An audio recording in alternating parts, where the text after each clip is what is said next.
ان کا آج اسی جرم کی سزا دی جا رہی ہے پوری دنیا میں مسلمانوں کو. کیا وہ جرم بتایا جا رہا ہے؟ تم سے دشمنی نہیں ہے،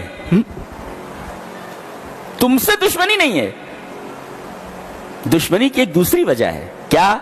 وَمَا نَقَمُوا مِنْهُمْ إِلَّا أَن يُؤْمِنُوا بِاللَّهِ الْعَزِيزِ الْحَمِيدِ.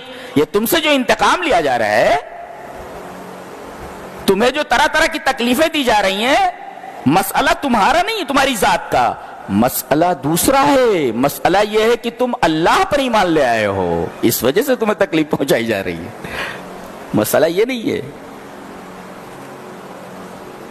تو تم سے دشمنی نہیں ہے، دشمنی اس سے ہے کہ تم اللہ پر ایمان لے آئے ہو.